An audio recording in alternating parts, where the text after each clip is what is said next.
Wolverine, Loki, Captain Marvel, and more. All of them are interacting with the Infinity Stones, and we get a primer for Infinity Countdown coming up. What's up, everybody? I'm Stan, and welcome to Detail Comics, where we go over comics in detail. This is Ira Reviews, the show where I go over a comic book, its story, its art, give you my impressions, and let you know whether it's something you should go back to the comic book shop for or not. So make sure you subscribe to get more of these every single week. The book that I want to talk about right now is Infinity Countdown Prime #1, which is by Jerry Duggan and has art by Mike Deodato, and this is really a summary. It's giving you a little bit of a primer, a primer, on where we're going with Infinity Countdown, and there's a bunch of twists and surprises that go along with this. So let's dive into the book and see exactly what they've got in store with this brand new story about Infinity Stones. If you want to take a look at Infinity Countdown Prime, think of it as an educational piece for what's going on with the Infinity Stones inside the Marvel Universe. I mean, when you open up a book with a diagram that basically tells you the new way that these Infinity Stones work, it becomes very obvious that things aren't necessarily what they seem. The use of the Mind Stone is powered by their understanding of the Soul Stone. The use of the Reality Stone is powered by the understanding of the Time Stone. The use of the Space Stone is powered by the understanding of the Power Stone. So there's a lot of different things.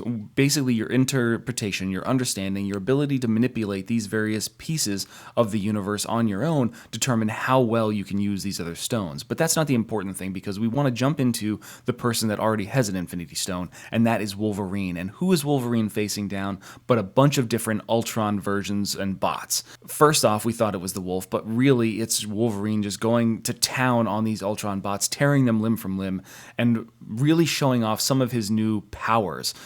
As we saw little glimpses of the power of the Space Stone inside his pocket, as he kind of tore open this Ultron bot, as he got captured in this kind of force field. Next thing we know, it's just like, hey man, I'm the best at what I do, and what I do is teleport, as he bamps out of this little force field and just starts wrecking everybody, just destroying them, shoving his adamantium claws into them, just leaving them for dead. However, the person that he really is focused on here isn't necessarily these Ultron bots, but it's Loki, Sorcerer Supreme. And if you remember from Marvel Legacy 1, Loki was the person that originally wanted to get the Space Stone from the S.H.I.E.L.D. headquarters, and because, Logan ended up with it, evidently Loki has been tracking him down, trying to figure these things out.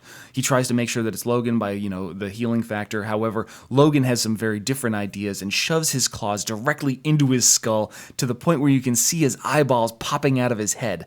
It's grotesque and pretty damn cool too. Mike Deodato does a really cool job with the art. While you might think of Deodato's art as relatively chunky, it's not necessarily John Romita chunky, but it's definitely got a heavy reliance on some filters, as well as, this kind of halftone pattern that goes into it. Very scratchy, but the digital essence of it's still, they're very bulky individual characters. Logan just looks like a refrigerator. He's built like a brick shithouse. Like, it's just crazy.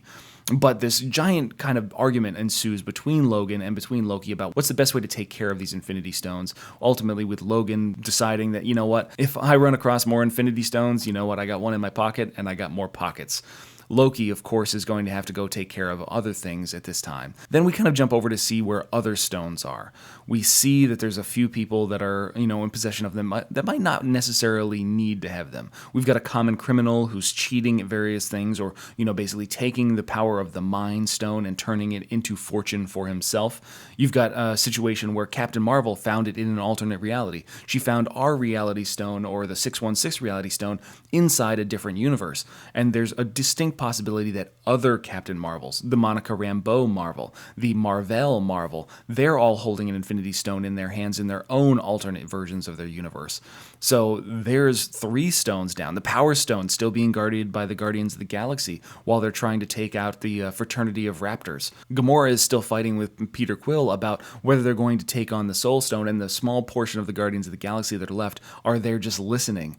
You've got a situation where we've already got 4 stones. But what about the Time Stone? And that's where we actually get Planet Sakaar coming in, and then the Super Skrull busting out of the ground, and he holds the Time Stone because he must find the other Infinity Stones.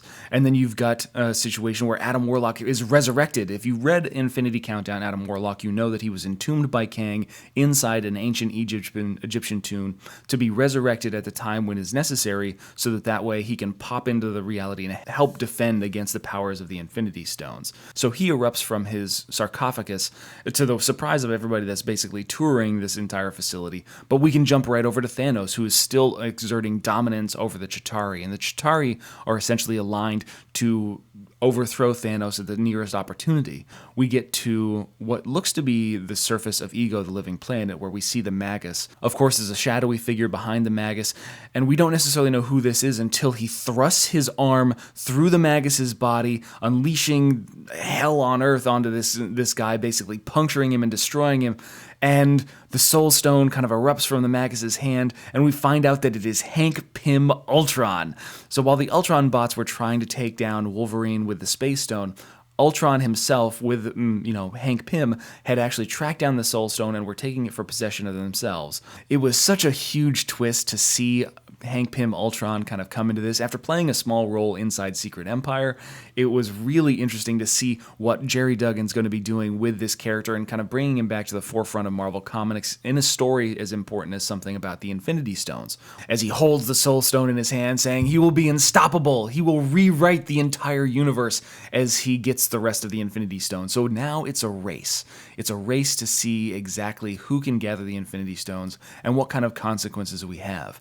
But the surprise is who's looking from the inside of the Soul Stone. You'd expect it to be Gamora because we know Gamora's been trapped there. The older version, the piece of Gamora's soul is in there, but no, this is Hank Pym. This is the actual piece of Hank Pym who meets Gamora and is told that this is the beginning of his spiritual awakening, as he will be trapped in the Soul Stone forever. But that isn't the end of the book, because what we do is we actually get an entire summary of the history of the Infinity Stones through the back half of this. So while Infinity Countdown Prime is a pretty solid book, it gives you understanding regarding the situation with the Infinity Stones, how they're going to be interacting with people, who currently has them, and who's really on the hunt for them. But then we also get the history of the Infinity Stones in this back half of the book, where we get to go through things like the High Evolutionary and how he implanted the Soul Stone into the head of Adam Warlock, how Thanos created a synthetic soul gem to try and black out all the stars of the universe, how he gathered them for the Infinity Gauntlet, and how Nebula actually won the Infinity Gauntlet from him as he tried to ascend into cosmic level being. He left his body in the gauntlet behind unguarded, how the Infinity Watch came to be, how the Illuminati came to possess them, and the Infinity Stones during the incursions, and everything else that's happening inside the history of the Infinity Stones and Infinity Gems. I'm really excited to see where Infinity Countdown goes, because it seems like it'd be a really interesting story to tell, and if Jerry Duggan pitched this story and it was good enough that Marvel had him cancel Guardians of the Galaxy to kind of tell it, I'm excited to see where it's going. There's a lot of tie-ins, there's a lot of people that are associated with this, and there's a map of those things that's laid out in the back of Infinity Countdown Prime. So if you want to see more, definitely check it out. I recommend you guys go grab this just because it's going to have a huge impact on the cosmology of the Marvel Universe and how the Infinity Stones interact with the characters inside that. But I want to know what you guys think too, so hit me up in the comments down below and we can start that conversation. As always, if you like what you see, hit the like button. Don't forget to subscribe to get more news, reviews, and commentary on comic books, comic book movies, comic book TV shows and games, and anything and everything inside the world of comics.